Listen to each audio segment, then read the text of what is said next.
नमस्कार, आप देख रहे हैं टोटल न्यूज। पंचकुला की बात करें, एंटी करप्शन डे है और इसी में कार्यक्रम हो रहा है जिसमें एज अ चीफ गेस्ट पहुंचे हुए हैं सीएम मनोहर लाल खट्टर। देखिए जरा। हो रही होगी ऐसा मान के चलते हैं। ये विषय भ्रष्टाचार कोई किसी एक प्रांत तक, एक देश तक सीमित नहीं है। कम ज्यादा मात्रा में दुनिया में कहीं भी ये मिलता है और न केवल आज का विषय है, इसमें भी कहीं दो अतिशयोक्ति नहीं है कि भूतकाल में, अतीत में भी रहा ही होगा और आगे भी हम इससे एकदम भ्रष्टाचार मुक्त होकर के जीवन जी पाएंगे ऐसा लगता नहीं है। क्योंकि ये विषय नागरिक की जीवंतता के साथ जुड़ा हुआ है और उसके मस्तिष्क में क्या क्या विचार हैं, उसके मन में क्या क्या विचार हैं, उस विचारों के साथ उसके व्यवहार में ये चीजें जुड़ी हैं। तो इस पर स्वाभाविक रूप से चर्चा तो होती है। विषय इतना ही है कि मात्रा कम ज्यादा हो सकती है और मात्रा कम ज्यादा करने के लिए जिसके जिम्मे जो काम है वो अपना प्रयत्न करता रहता है। जिसको भ्रष्टाचार समाप्त करना है वो उसी पर चर्चा करता है, उस अनुसार आगे बढ़ने का संकल्प लेता है और जिनको भ्रष्टाचार करना है वो भी नई नई विधियां ढूंढते रहते हैं। एक संघर्ष है। इस संघर्ष में समाज की आवश्यकता क्या है, हमें दुनिया में अच्छा बनने के लिए आखिर मन में एक इच्छा रहती है, हमारा एक दिशा में, हम अच्छी दिशा में बढ़ रहे हैं, ये आकांक्षा सबकी रहती है। अच्छा कहलाना सबको अच्छा लगता है, तो उस ओर प्रतिनिधि करना है। तो इस लाइन को लंबा करना होगा कि भ्रष्टाचार को हम रोक सकें, ईमानदारी हमारे जीवन का अंग बन सके और इसका पैमाना कई बार मुझे बड़ा अजीब ढंग से एक विचार करने को मिलता है। कुछ समय पहले तक एक वाक्य प्रयोग किया जाता था, परिचय जब कराया जाता था, मंच पर कोई कार्यक्रम होता था, हालांकि मैंने उसको थोड़ा सा उस पर टिप्पणी करनी शुरू की तो उसके बाद थोड़ा बंद भी हो गया कि हमारे मुख्यमंत्री बहुत ही ईमानदार मुख्यमंत्री हैं। इस वाक्य के बोलने का अर्थ क्या है? यानी एक मुख्यमंत्री ईमानदार है, बाकी सब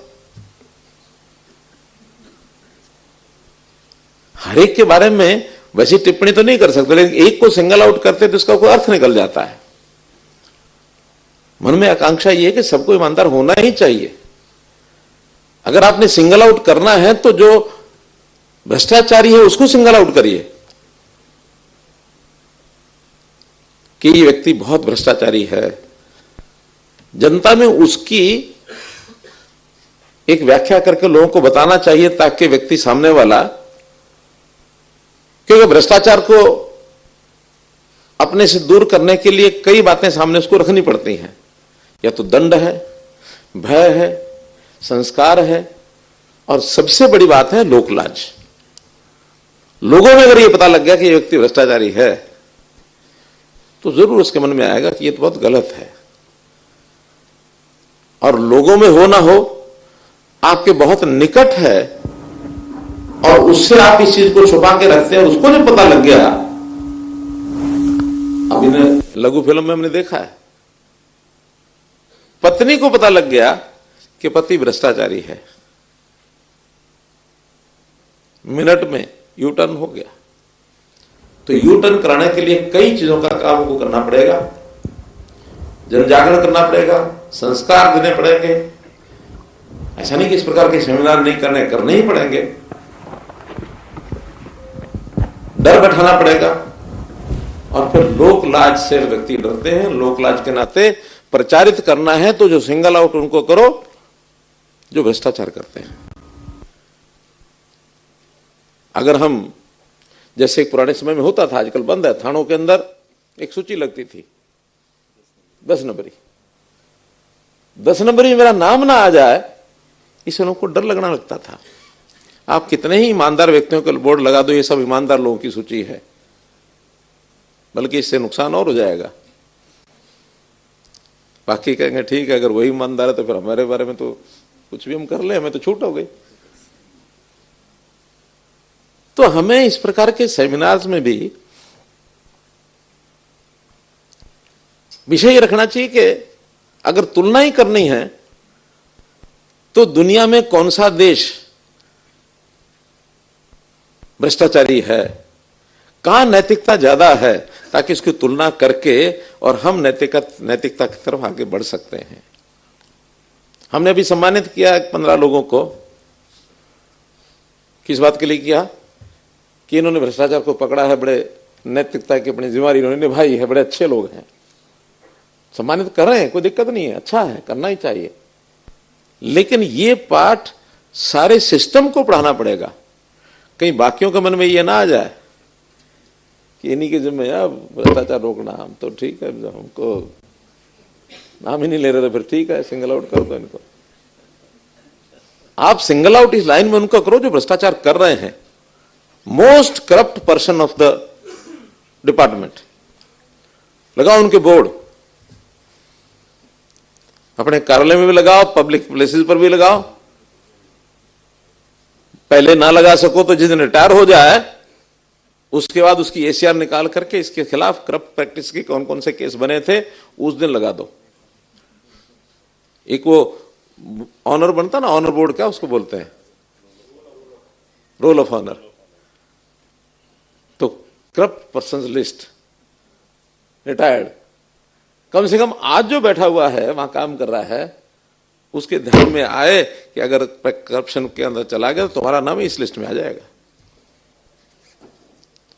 वो शायद काम करते हुए तुम उसको सिंगल आउट पता नहीं कर पाएंगे कि नहीं कर पाएंगे, हमने उससे काम में भी लेना है, लेकिन उसके मन में एक भय तो बैठा दो कि अगर इस लिस्ट में आ गया तो तेरी अगली पीढ़ियां सब नर्क में है।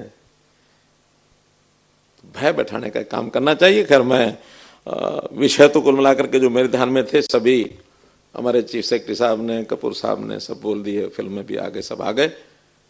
मैं पहले भी कई बार इस विषय पर बोल चुका हूं, लेकिन फिर भी क्योंकि भ्रष्टाचार को खत्म करना है तो कुछ धारणाएं बनानी पड़ेंगी, भाषणों से तो नहीं होगा। मन में एक बात बैठानी पड़ेगी, जैसा पहले एक मेरा वाक्य दिखाया गया है कि जिस समाज में हम रहते हैं, जिस समाज की सेवा करने का हमको एक दायित्व तो मिला है, मेरा उसके साथ संबंध क्या है। जैसे हम परिवार में अपने किसी व्यक्ति के साथ गलत काम नहीं कर सकते, गलत करेंगे तो कोई ना कोई मेरा भी नुकसान हो सकता है, ऐसा ही समाज के अंदर रह करके ये समाज मेरा है, समाज के प्रति अपना संबंध जोड़ना पड़ेगा। और संबंध जब जोड़ेंगे तो लगेगा कि आखिर मैं किससे गलत कर रहा हूं, मेरे अपने के साथ कर रहा हूं।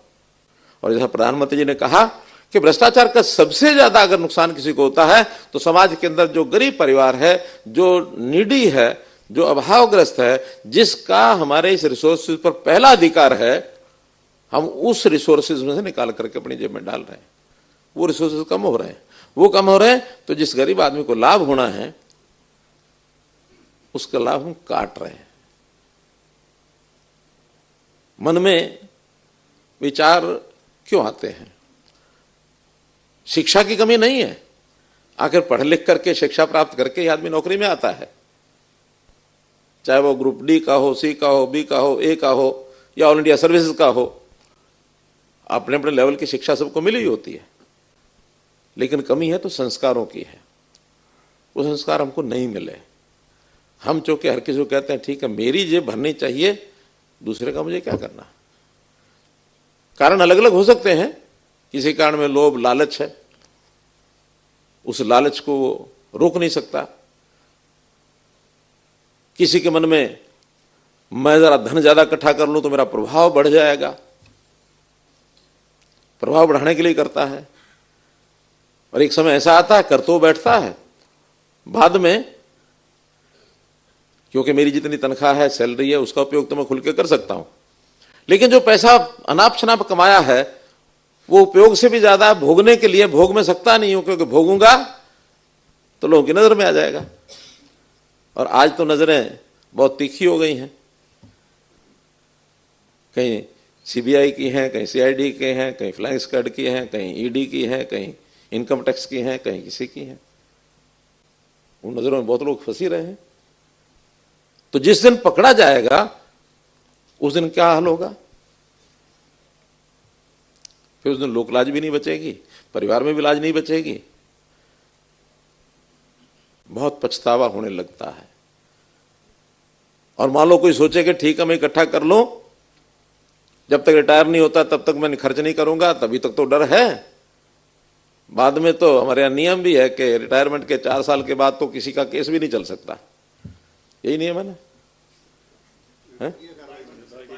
वो वही विभागीय नहीं हो सकती। विभागीय ना हो तो बाकी आगे तो फिर शुरुआत तो विभाग से ही करना पड़ेगा।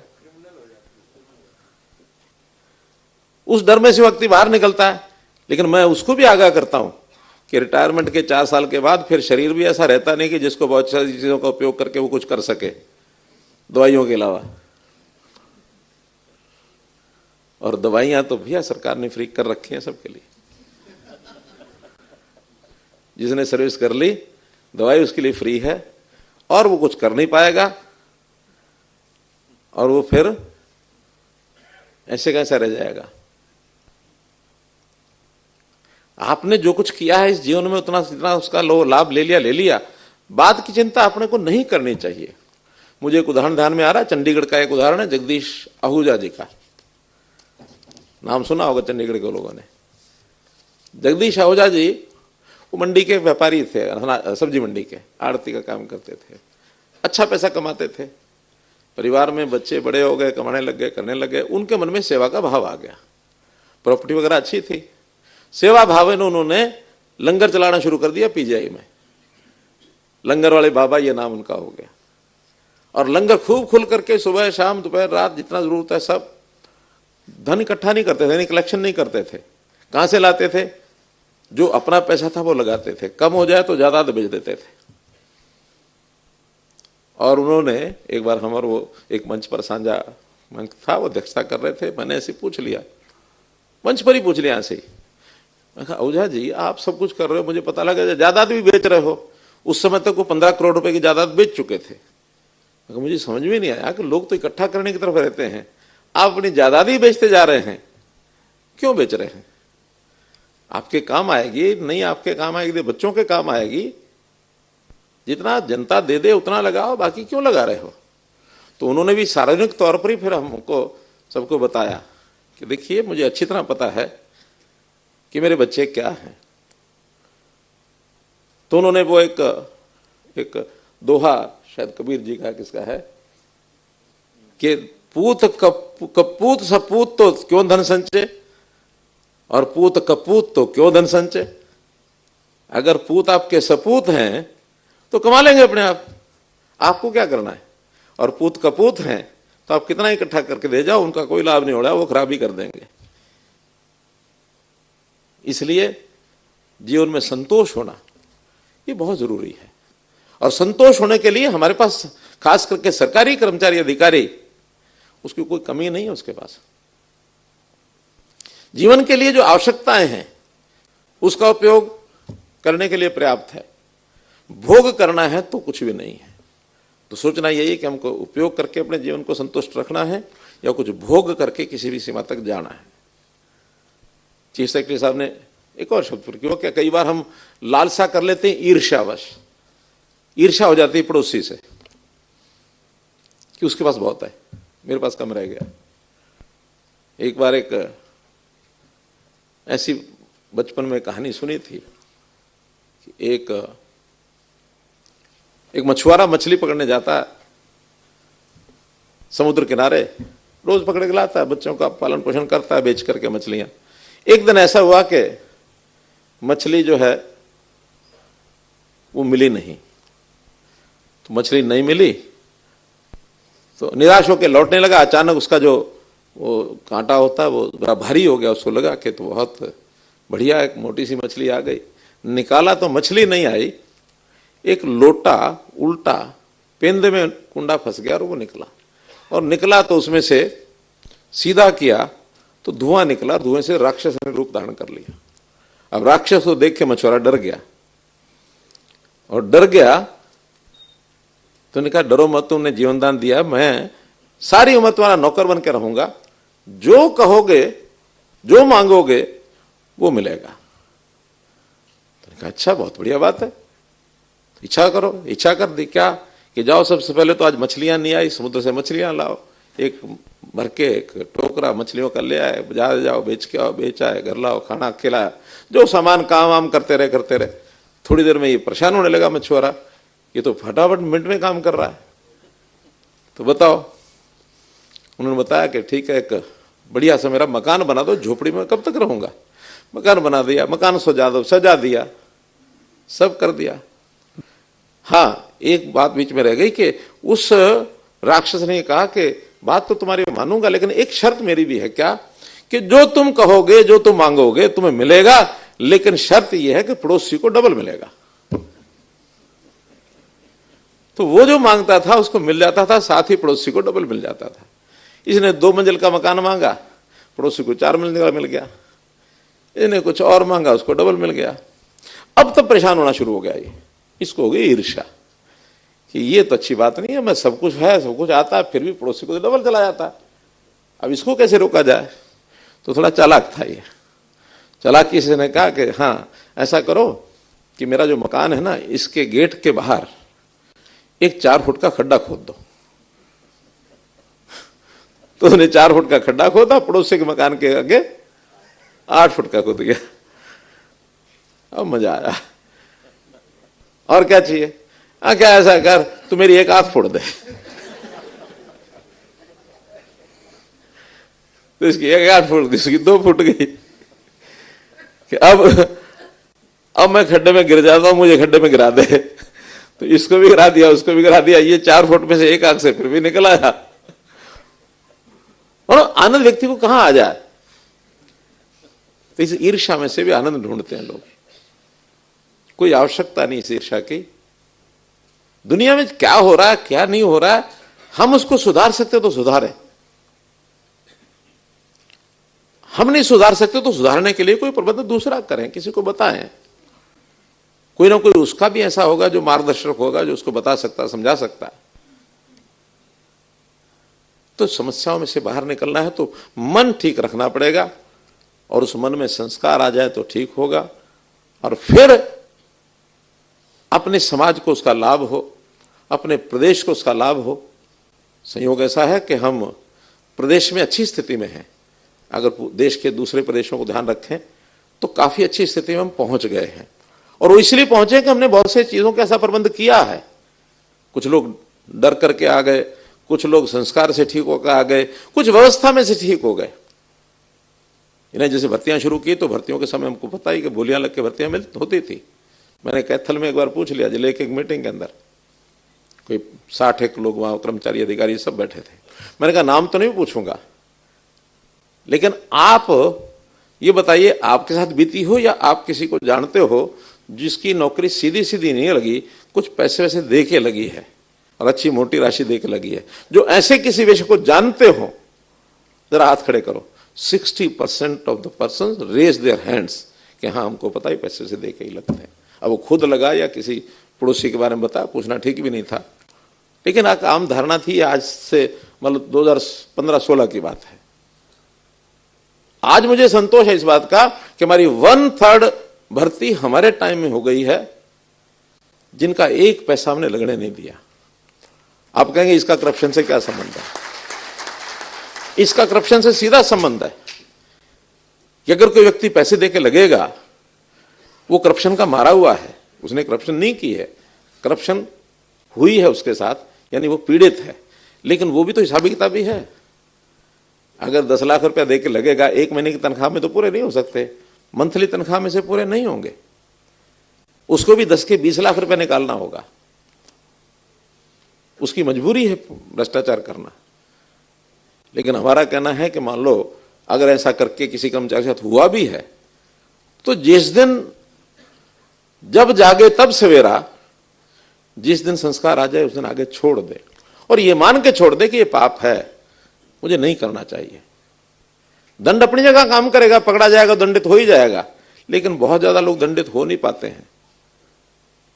पकड़े जाते हैं, पकड़ने के बाद फिर हमारे सिस्टम ऐसे हैं, नियम ऐसे हैं, विभागीय कार्रवाई, फिर हमारे उसकी इंक्वायरी में फिर चार्जशीट के बाद कोर्ट में लोअर कोर्ट, अपर कोर्ट, सुप्रीम कोर्ट, जाते जाते ठीक है थोड़ा परेशान अगला हो जाता है, लेकिन ठेंगा देखा जाता है, ठीक है जी तो वकील का काम है, करता रहेगा वो चलेगा, वो सारा काम हमको चलाना है। लेकिन पहला काम यह है कि हमको उसको जागरूक करना है, हमको उसको प्रेरित करना है, इंस्पायर करना है कि भ्रष्टाचार करना माने, शब्द गलत है लेकिन मैं प्रयोग कर रहा हूं, कि हमने अपने देश को मां माना है, समाज को भी मां माना है, हम समाज के प्रति अपना गलत व्यवहार कर रहे हैं। तो इस लेवल तक जाकर के कन्विक्शन अगर ये हो गई तो इसमें से हम बच जाएंगे। इसको हमको सबको रोकना है। भ्रष्टाचार एक कैंसर है और इस कैंसर को रोक करके हम इस प्रदेश के नाते से देश में अच्छे हैं और अच्छे बने, हमारा प्रदेश अच्छा बने और साथ में फिर देश अच्छा बने। देश के बारे में प्रधानमंत्री जी की बहुत चिंताएं हमने सुनी भी हैं, देखी भी हैं। उन्होंने अपने आप को देश के साथ आत्मसात कर लिया है, इंडिया फर्स्ट। देश अगर है तो सब कुछ है, और उन्होंने इस देश को आगे बढ़ाने के लिए एक एक वर्ग को लेकर के आगे बढ़ रहे हैं। सबसे पहले नेताओं को लेकर आगे बढ़े। याद है 2013 के अंदर उन्होंने एक पत्रकार के सामने स्वीकारोक्ति की। पत्रकार ने पूछा कि सबसे बड़ा चैलेंज आपके सामने क्या है? उनका सबसे बड़ा चैलेंज मेरे लिए है, मेरी बिरादरी की छवि वो धूमिल है, उसको ठीक करना है। अब प्रधानमंत्री की बिरादरी कौन सी थी उस समय? क्या? नेताओं वाली बिरादरी। भ्रष्टाचार कहीं ना कहीं से शुरू होता है। नेताओं की कईयों की मजबूरी होती है, कहीं की लालसा होती है, कईयों का वही होता है अपने प्रभाव बढ़ाने के लिए, पड़ोसी से मुझे आगे बढ़ना, वो सारी बातें उनमें भी रहती हैं। लेकिन उन्होंने ठीक किया, स्वयं से शुरू किया। बात छोटी सी कही, न खाऊंगा न खाने दूंगा। एक बार तो प्राइवेट टॉक में उन्होंने माना कि मैं बहुत बड़ी बात कह बैठा हूं, न खाऊंगा तो मेरे हाथ में है, लेकिन न खाने दूंगा ये बहुत मेहनत का काम है, बहुत परिश्रम का काम है, इसमें सारी टीम लगे। न खाने दूंगा तो दूसरे को मनाना है ना, दूसरे को समझाना है। तो वो समझने में जितना ताकत लगे लगाओ सब लोग। बाद में उस पर चले। फिर उन्होंने ब्यूरोक्रेसी को उसी हिसाब से समझाया। हम कई जो आज यहाँ IAS IPS all India service के लोग बैठे हैं, कितने ही उनके भाषणों को उन्होंने कई बार सुना है। जो आज हम हरियाणा में कर्मयोगी हरियाणा का अभियान चला रहे हैं, वो कर्मयोगी कर्मयोगी भारत क्या चला रहे हैं? मिशन कर्मयोगी।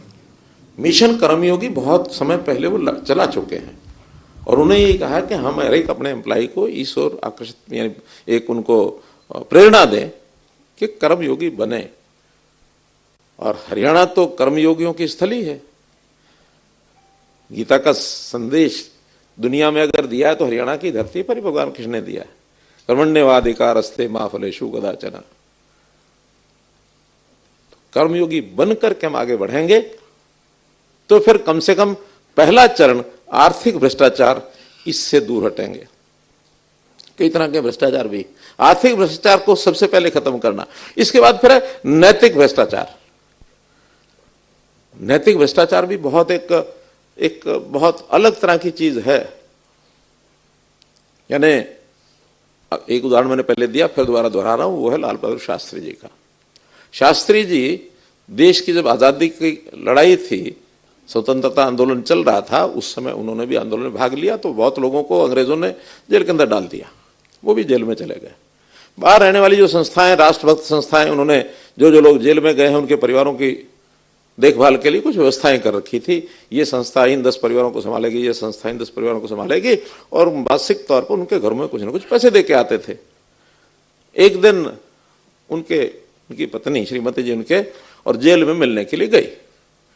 शास्त्री जी ने पूछा कि हाँ घर में सब ठीक चल रहा है? क्या अच्छा चल रहा है, ठीक है, बस आप ही यहाँ बैठे हैं, देशभक्ति का काम है तो आप अपना दायित्व निभा रहे हैं, लेकिन फिर भी आपकी हाथों में आती है। नहीं फिर भी घर का काम है। क्या घर का काम तो ये है, वो एक आते हैं, फला आदमी नाम लिया संस्था का उनका कि उनके प्रेसिडेंट आते हैं और वो में 50 रुपये आप महीने का देके जाते हैं और 50 रुपये में से 40 रुपये में हमारा काम चल जाता है, 10 रुपये हम संभाल के रख लेते हैं ताकि आगे कभी भविष्य में काम आएगा। बात सुन ली, वो चली गई, कुछ दिन बीत गए और कुछ दिन के बाद वो जो संस्था के अध्यक्ष थे वो भी जेल में जाकर के और मिलने के लिए पहुंच गया अचानक शास्त्री जी के पास। शास्त्री जी को दिक्कत तो नहीं है कि नहीं मैं तो सब सही हूं, ठीक हूं, बस एक निवेदन आपसे करना है कि मेरे परिवार की आप चिंता कर रहे हैं मुझे पता है, लेकिन एक निवेदन यह है कि आप हर महीने उनको 50 रुपए जो दे के आते हैं 50 रुपए नहीं उनको 40 रुपए दे के आया करो। ये शास्त्री जी ने उस व्यक्ति को कहा। अब इसको कहते हैं नैतिक, उसको भ्रष्टाचार कहेंगे या नैतिक दायित्व कहेंगे या कुछ भी कहेंगे। मन में आया कि 40 रुपए अगर काम चलता तो मुझे किसी भी व्यक्ति से सहायता अगर लेनी भी है तो 40 ही की लेनी चाहिए, 50 की क्यों लेनी चाहिए। चाणक्य के समय की हम कहानियां सुनते हैं कि चाणक्य कोई अगर चंद्रगुप्त मौर्य क्योंकि राजा थे, राजकीय उनको काम करने होते थे, तो राजकीय काम जब करते थे तो दीपक जलाने में जो तेल डालते थे वो राजकीय शासकीय तेल डालते थे, और अगर कोई व्यक्तिगत काम करना होता तो उनको अध्ययन करना होता था तो दिया बदल लेते थे, जो उनका व्यक्तिगत दिया होता था उसकी रोशनी में वो अपनी पढ़ाई करते थे। ये उनके जीवनी में आता है। ये है नैतिक आचरण।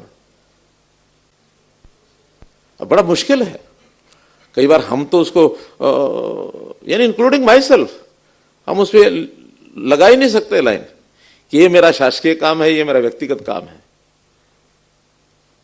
लेकिन सोच तो बढ़नी चाहिए। मानो घर में फंक्शन है, घर में फंक्शन है तो उस फंक्शन में शासकीय काम नहीं है, वो मेरा पारिवारिक है। बेटे की शादी है, बेटी की शादी है, कोई अपनी वर्षगांठ है शादी की, विवाह की, वहां हम अगर ये सोचे कि हम तो सरकारी अधिकारी हैं, हम तो जो पैसा है वो सारा सरकार का भी लग जाए तो क्या फर्क पड़ना है, हो तो जाएगा सारा। आप किसी को भी फोन करेंगे आपके लिए टेंटिंग भी हो जाएगी, आपके लिए गाड़ियां भी आ जाएंगी, आपके लिए राशन भी आ जाएगा, आपके लिए सब कुछ आ जाएगा। लेकिन सोच ये बनानी चाहिए कि ये मेरा व्यक्तिगत कार्यक्रम है। हमने भी आखिर अपने जो भी कुछ आय होती है, तनख्वाह मिलती है, कुछ ना कुछ बचा के रखते ही होंगे। सादा रखें, नहीं बड़ा ऐसा करेंगे कि हम भाई बहुत बड़े अपने आर्थिक आधार पर ही करेंगे जितना आर्थिक हमारा आचरण है। बहुत मैंने बताया बारीकी से शायद डिवीजन ना कर पाए, मोटी सोच बना के रखें, यह भी एक नैतिक आचरण का। और अगर भ्रष्टाचार का तीसरा रूप होता है वो होता है चारित्रिक भ्रष्टाचार। चारित्रिक भ्रष्टाचार की सीमाएं टूट रही हैं, समाज में भी टूट रही हैं, बहुत टूट रही हैं, जिसके कारण से अभी रिपोर्ट छपती है हर बार। नेशनल क्राइम ब्यूरो रिपोर्ट्स मैंने पढ़ी है, अभी 2022 की जो रिपोर्ट आई है, कुछ मामलों में तो बिल्कुल हैरान करने वाली बातें हैं। रोकना काम है पुलिस का, रोकेंगे, लेकिन सीमा तो उसकी भी है ही है।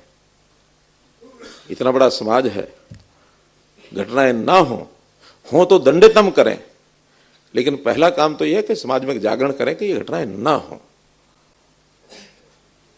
तो इस प्रकार के आचरण से कैसे हम सदाचारी आचरण, कैसे हम नैतिकता के आधार पर होने वाला आचरण ये रखें, और मूल रूप से जो विषय आज आया कि हम इसमें से दूर हटें, यही आज के समय में मुझे लगता है कि हम अपने लोगों को एक मैसेज दे करके हरियाणा को कहीं आगे बढ़ा सकें।